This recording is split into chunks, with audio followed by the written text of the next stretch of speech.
মা হয়ে মেয়েকে বারবার একই কথা বলতে পারছি না, লজ্জায় মরে যাচ্ছি। এরপর তোমার কুমারী মেয়ে যখন মা হবে তখন তোমার লজ্জাটা রাখবে কোথায়? এবার তুমি বোঝাও, আমি আর পারবো না। তাই নাকি? কেন, কি বলেছে তোমার মেয়ে? ডক্টর নিয়োগীকে বলেছে অ্যাবর্শন করাবার চেষ্টা করলে ও পুলিশের সাহায্য নেবে, তোমার ও ডক্টরের বিরুদ্ধে কেসও করবে। আইসে, ঠিক আছে, দেখা যাক।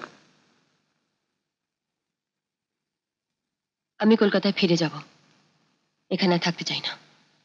টিয়া, সিন ক্রিয়েট করো না, খাওয়া দাওয়া বন্ধ করে কোনো লাভ হবে না। জানতে পারি কি কলকাতা থেকে কেন আমাকে এখানে নিয়ে আসা হয়েছে? নাথিং এলস, একমাত্র বিক্রান্ত রায়ের মেয়ে বলে। কিন্তু দিব্যেন্দু দত্তের স্ত্রী টিয়া দত্ত তো সেটা চায় না। কিন্তু সে যা চায় তাও তাকে দেওয়া যায় না, পাগলকে গারোদেরকে ট্রিটমেন্ট করতে হয়।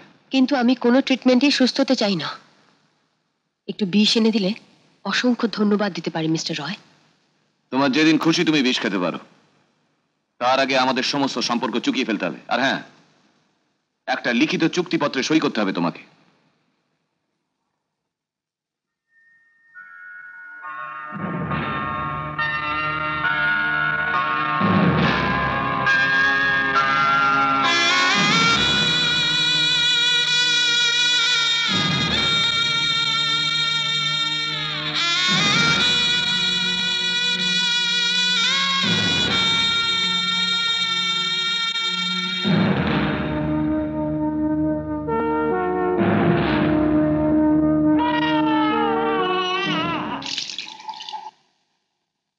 কংগ্রাচুলেশন মিস্টার রয়, আপনার অপূর্ব সুন্দর নাতি হয়েছে, আর টিয়াও খুব ভালো আছে। Thank you doctor. Thank you sister. এত ধন্যবাদ দিচ্ছেন কেন? এ তো আমাদের রোজগারের কাজ। আপনার নাতি সত্যি সুন্দর হয়েছে, আর আমাদের পরিশ্রম সার্থক। আপনার চেকটা কালই আপনার চেম্বারে পাঠিয়ে দেবো। Good night doctor. Good night. Good night.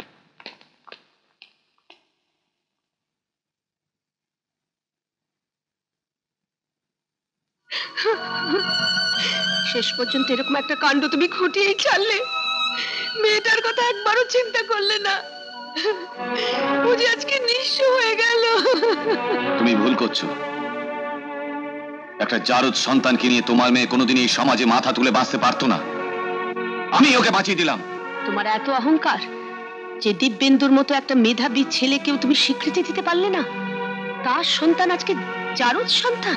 দিব্যেন্দুর মতো বস্তির ছেলে আমার বাড়ি প্রাইভেট টিউটর হতে পারে, কিন্তু বিক্রান্ত রায়ের বাড়ির জামাই হতে পারে না। সোসাইটিতে ওদের কোনো মূল্য নেই। একটা মেয়ের ভালোবাসা, মাতৃত্ব, এর কোনো কিছুরই কি মূল্য নেই তোমার ওই মেয়েকে সোসাইটিতে? তোমার কাছ থেকে সোসাইটির কোনো শিক্ষা আমি নেব না। তুমি তো বাবা, তুমি আর কতটুকু বুঝবে? কিন্তু আমি তো মা, আমার বুকটা যে ভেঙে গুড়িয়ে যাচ্ছে। আমি শুধু ভগবানের কাছে একটাই মিনতি করব, আজ তুমি যেভাবে টিয়ার বুকটা তোমার ওই অহংকারের হাতুড়ি দিয়ে ভেঙে গুড়িয়ে দিলে, একদিন যেন তোমার সমস্ত যত্নের অহংকার গুলো ভেঙে গুড়িয়ে ধুলোয় মিশে যায়। Shut up! আমি তোমার কোনো কথা শুনতে চাই না।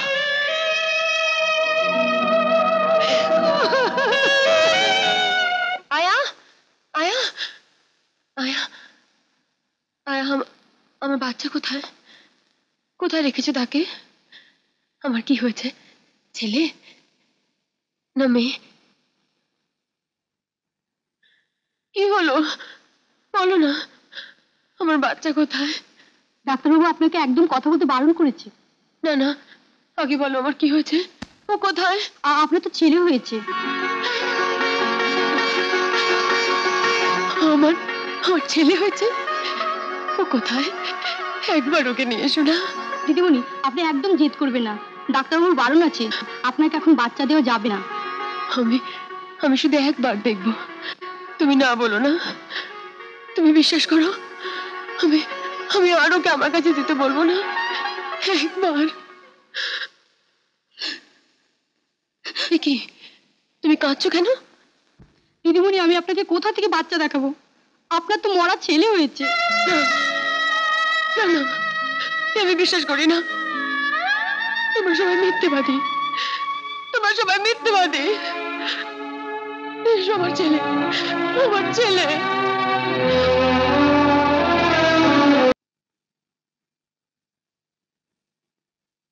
আবার পড়াশোনা করতে চাও? হ্যাঁ বাবা, ভাবছি সেক্রেটারিয়েট কোর্সটা করব। খুব ভালো। যদি কোনো ইনফ্লুয়েন্সের দরকার হয় তারও ব্যবস্থা হয়ে যাবে। তার দরকার হবে না বাবা, আমার রেজাল্টে অ্যাডমিশন হয়ে যাবে। তবে একটা কন্ডিশন আছে। পড়াশোনা করতে চাও, ভেরি গুড, তবে একই ঘটনার যেন পুনরাবৃত্তি না হয়। গাড়ি করে যাবে, আসবে। বেশ, তাই হবে।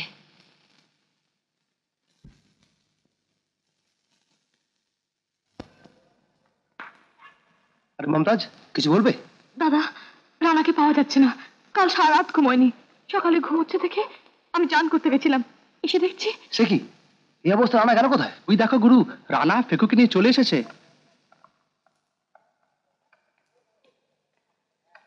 কিরে রানা, তুই এই অবস্থায় ফেউকে হসপিটাল থেকে নিয়ে এলি?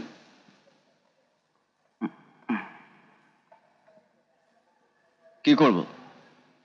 কাল সারা রাত্রি জামিলার কান্নায় ঘুমোতে পারিনি। এ কদিন মধ্যে পেটে দানা পানিও পড়েনি।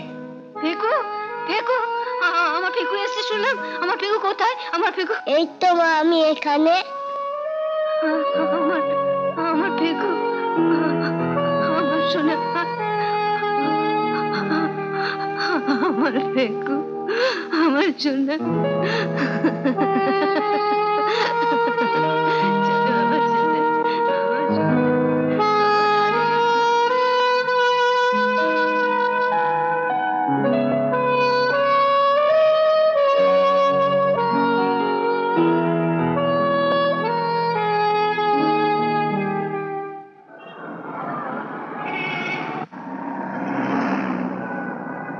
আমার জনতা আজ জন্মে উলঙ্গিনী, খুদার জঠরে।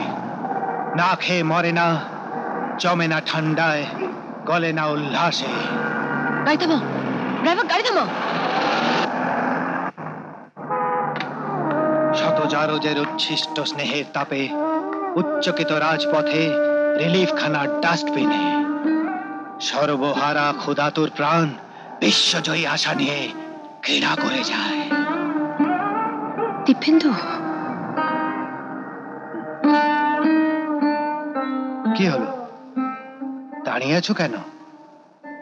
এখন তো টিফিন আওয়ার্স। আমার একটু চা খাওয়ার দরকার, কিন্তু কাউকে দেখতে পাচ্ছি না কেন বলো তো? কি হলো? কেঁদে কোনো লাভ নেই।